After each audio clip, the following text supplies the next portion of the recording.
શૈક્ષણિક સંસ્થાઓ પર વારંવાર આવા આક્ષેપો કેમ લાગે છે? શું ડોક્ટર ગિરીશ ભીમાણી પર લાગેલા આક્ષેપો સાચા છે? અને જો આક્ષેપો સાચા હોય તો આ ગિરીશ ભીમાણીની હરકતોને માફ કરવી એ યોગ્ય છે? તપાસનો વિષય છે, ભીનું સંકેલી લેવામાં આવ્યું છે, દીકરીઓના વાલીઓને દબાવવાના પ્રયાસ થયા છે, પણ શું સત્ય ઉજાગર થશે ખરું? અને આમાં કોઈ કાર્યવાહી થશે ખરી? કેમ રાજકીય આગેવાનો મૌન ધારણ કરીને બેઠા છે? એક મહિલા કોંગ્રેસ આગેવાન જેની ઠુમર જરૂર આ વિષય ઉપર આગળ આવીને બોલી રહ્યા છે. નમસ્તે, હું જયની ઠુમર. આજે અમરેલીમાં શિક્ષણ જગતને શર્મસાર કરતું પ્રકરણ સામે આવ્યું છે. અમરેલીમાં ડોક્ટર જીવરાજ મહેતા સંસ્થાપિત અને અમરેલી જિલ્લા વિદ્યાસભા નામક સંસ્થાના નિયામક એવા ડોક્ટર ગિરીશ ભીમાણી કે જે સૌરાષ્ટ્ર યુનિવર્સિટીના વાઇસ ચાન્સેલર રહી ચૂક્યા છે, એના ઉપર આક્ષેપ લગાડવામાં આવ્યો છે કે એમણે પ્રવાસમાં દીકરીઓને દારૂ પીને એ અવસ્થામાં 10 થી 12 દીકરીઓને અડપલા કર્યા છે. આની ફરિયાદ નોંધાવવા જ્યારે વાલીઓ પહોંચ્યા ત્યારે એમ કેમ પ્રકારે આ પ્રકરણને દબાવવામાં આવ્યું. શિક્ષણ જગત માટે આ ખૂબ ગંભીર કિસ્સો કહી શકાય અને એનાથી પણ વધારે મહિલાઓ માટે આ ખૂબ ગંભીર વાત કહી શકાય. આપણે એવા ગુજરાતમાં રહીએ છીએ કે જ્યાં સ્ત્રી સશક્તિકરણની વાતો ખૂબ બૂમ બરાડા પાડીને કરવામાં આવે છે. આવા શિક્ષણ મંત્રી કે જે મહિલા છે, જે પોતે દરેક ગુજરાતમાં દીકરીઓ સુરક્ષિત રહે એની પોકળ વાતો અને દાવાઓ કરતા અનેક વાર જોવા મળે છે. અમરેલીમાં આવું પ્રકરણ બને, દીકરીઓને અડપલા કરવામાં આવે અને સાથે સાથે જ્યારે આ પ્રકરણ બન્યું છે ત્યારે એના વાલીઓ પોલીસ સ્ટેશન જાય ત્યારે ફરિયાદ નોંધાવી ન શકે અને ફરિયાદ નોંધાવ્યા વગર પાછું વળવું પડે, એવું તો કેવું દબાણ હશે એની કલ્પના તમારે ને મારે કરવી જ રહી. કેટલી બધી દીકરીઓની જિંદગી સાથે ખિલવાડ થયો હશે એ પણ કલ્પના ગભરાવી મૂકે, ડરાવી મૂકે એવી છે. ખૂબ બધા વાલીઓનો ફોન આવ્યો કે અમારી દીકરીને પણ આવી રીતના ક્યાંક પીએચડી બનાવી દઈશ, ક્યાંક ડિગ્રી અપાવી દઈશ, ક્યાંક તને પ્રમોશન કરાવી દઈશ, આવી અનેક લાલચો સાથે અનેક પ્રકારના શોષણો આવા પ્રકારના જે હોદ્દાઓ ઉપર બેઠેલા હોય એવા લોકોએ કરેલા છે.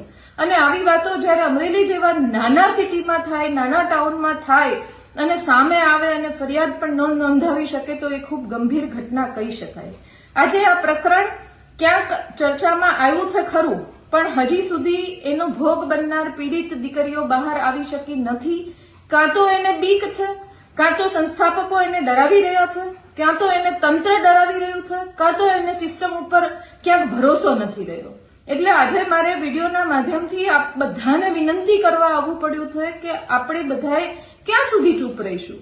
જ્યારે દીકરીઓની વાત આવે છે ત્યારે પ્રકરણ દબાવી દો, કોઈનું નામ નહીં લેતા. આની સાથે અવડા મોટા નેતાઓ જોડાયેલા છે.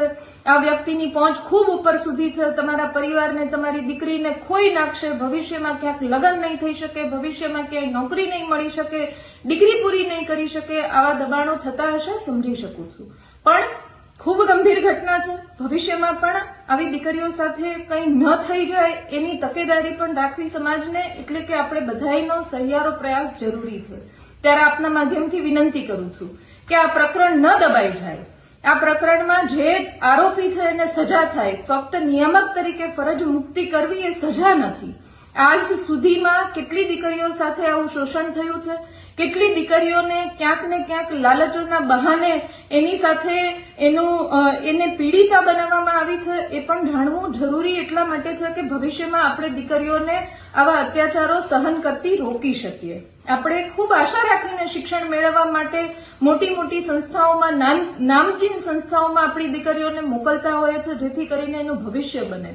પણ ભવિષ્ય બનતા એનું મોરલ તૂટી જાય એ હું માનું છું ત્યાં સુધી આપણે બધા જ એક સાથે રહીને એ દીકરી સાથે કે એના ભવિષ્ય સાથે અન્યાય કરતા હોઈએ એવું લાગે છે. એટલે આપના માધ્યમથી વિનંતી કરું છું કે આ પ્રકરણ એ આંખ ખોલનારું પ્રકરણ બને, ભવિષ્યમાં અનેક દીકરીઓને બચાવનારું પ્રકરણ બને અને જ્યારે આવી સંસ્થાઓમાં ગામડામાંથી મા બાપ દીકરીઓને ભણવા મોકલે ત્યારે નિશ્ચિંત થઈને મોકલે એનો દાખલો આપણે અમરેલીની પ્રજા સાથે રહીને બેસાડીએ એવી વિનંતી છે. અને સાથે સાથે સ્ત્રી સશક્તિકરણના પોકળ દાવાઓ જે કરે છે, રીવાબા એવું કહે છે માનનીય શિક્ષણ મંત્રી કે ગુજરાતમાં બધી જ મહિલાઓ સુરક્ષિત છે, દીકરીઓ સુરક્ષિત છે, શિક્ષણ ખૂબ સારું મળે છે.